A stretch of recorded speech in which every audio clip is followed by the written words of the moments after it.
On parle de ces Camerounais-là qui ont été honorés il y a exactement 3 jours. Nous sommes le 24. Et il y a 3 jours. Ouais, c'était le 21 novembre 2023 par le chef de l'État. Voilà, par le président de la République, son excellence Paul Biya.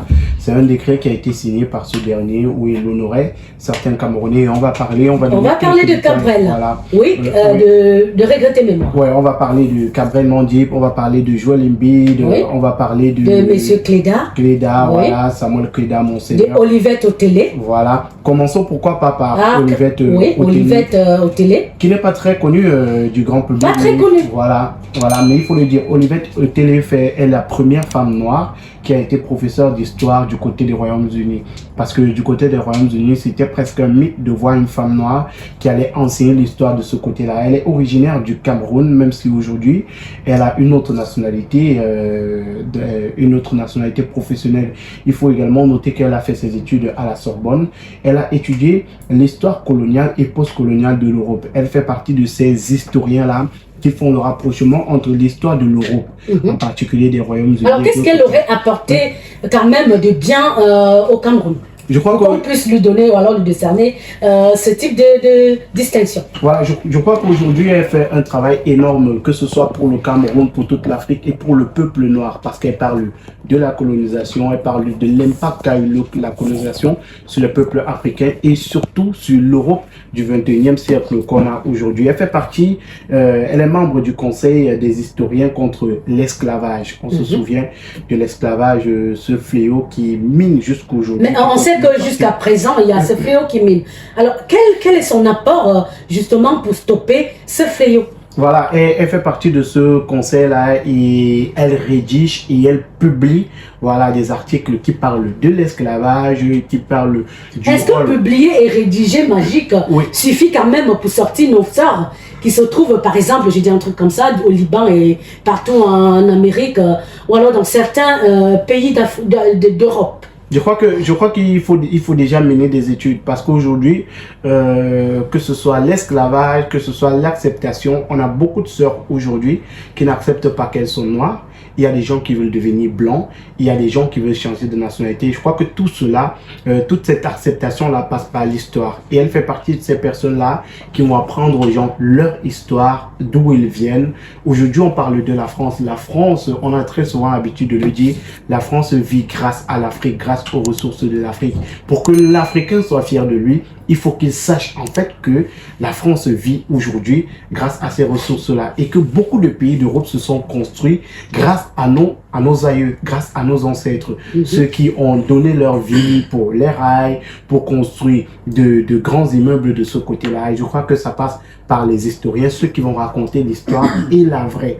Parce que Olivette, elle a un livre où elle parle des personnalités de l'histoire qui ne sont pas très connues. Intitulé? Voilà, je vais certainement donner le nom, peut-être pourquoi pas demain. Je vais venir avec ses différentes parutions, les différents livres qu'elle a écrits. Elle a des livres dans lesquels elle parle des personnages de l'histoire qui ne sont pas connus. Parce qu'il faut le dire, on a beaucoup de livres sur l'histoire. Ça veut dire que l'histoire qu'on nous a contée est tronquée? Non, pas forcément tronquée, mais il y a beaucoup de livres sur l'histoire, mais très peu de livres sur la vraie histoire, sur les vrais combattants, sur les personnes qui ont vraiment mené la lutte. Il y a des luttes que les Européens, les Occidentaux aujourd'hui veulent cacher aux Africains parce que ça peut servir d'éveil de conscience. D'accord, on va parler de Dr Kenganson, qui a également reçu cette distinction. Le Dr John Kenganson, il est coordonnateur des États-Unis pour la lutte mondiale contre le sida et il est également représentant des États-Unis pour la diplomatie mondiale en matière de santé.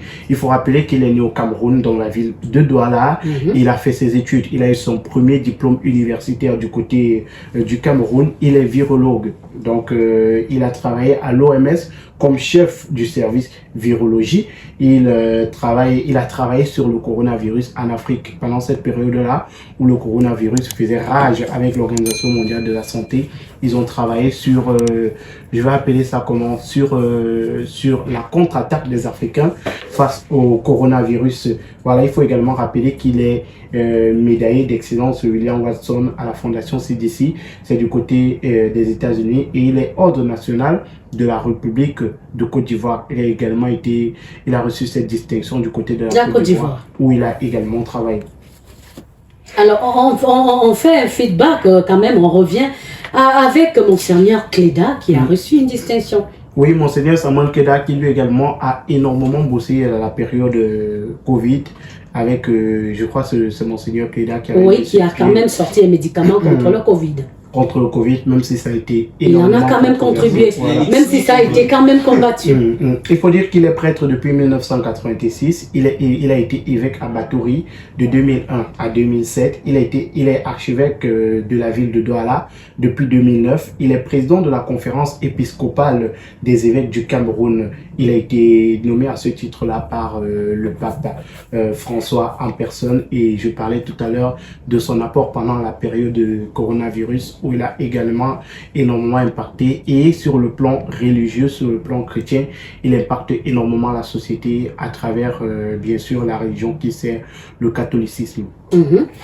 On va parler football ou alors basketball avec Joel Embiid. Ben oui, ce Joel, pour moi, il mérite bien. Ouais, Joel Embiid. Il a quand même fait la promotion du 237. Oui, même s'il ne jouera pas pour le Cameroun. Il a quand même fait la promotion. Même s'il ne jouera pas pour le Cameroun, il jouera pour les États-Unis aux prochains Jeux Olympiques qui se joueront du côté de Paris en 2024. Il faut dire que Joel Embiid est titulaire de 3 nationalités. Il est camerounais, français et américain. Tout à fait. Voilà, il a gagné de nombreux titres, parmi lesquels MVP, qui est le titre Most Valuable Player, j'espère ne pas me tromper, qui est le titre du meilleur joueur de basket de la saison à NBA. Il a gagné ce titre-là en 2023. Il est 6 fois sélectionné au All-Star Game, 4 fois au All-NBA Second Team. Il est également sélectionné au All-NBA First Team. Il a également le titre de NBA All-Rookie First Team. Il est 3 fois NBA All-Defensive Second Team.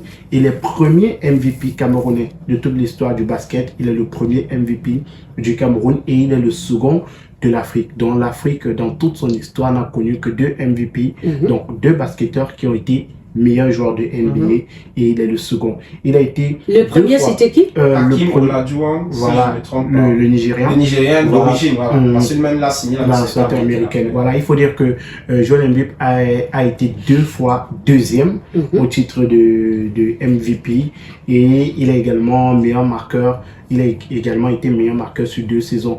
Voilà, la récente information sur lui, on le disait tout à l'heure, c'est qu'il jouera finalement pour les États-Unis prochainement pour les JE 2024 qui se joueront du côté de Paris. D'accord, on retient quand même que c'est un Camerounais, même s'il a signé d'autres nationalités. Non, moi je retiens que le Camerounais. Bon, on va pas polémiquer sur ça. Le Cameroun ne connaît pas la double nationalité. Donc peut-être il n'est plus Camerounais parce qu'il a pris d'autres nationalités. En tout cas, on parle d'un Camerounais qui a quand même fait la fierté.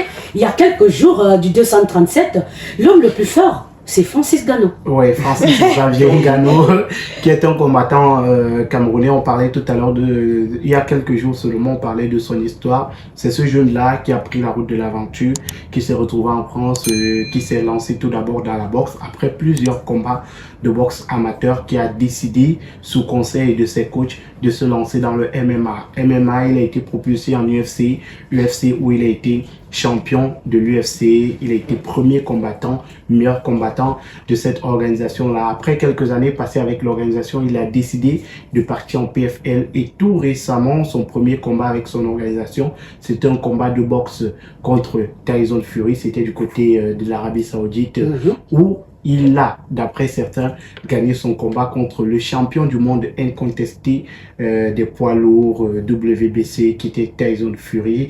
Et il faut noter que Tyson Fury a fait une sortie tout récemment pour annoncer qu'il est prêt pour la revanche, pour l'acte 2 contre Francis Ngannou. Ouais. Donc une belle récompense pour Francis Ngannou qui lui continue de soulever très haut le drapeau camerounais. Ben oui, on va le dire comme ça, nous sommes fiers de toi, nous sommes fiers de l'homme que tu es et surtout nous sommes fiers que tu hisses le drapeau quand même camerounais. Ouais. On va finir par ton ami à toi, c'est lui qui fut ton ami, c'est Cabrel Nandi.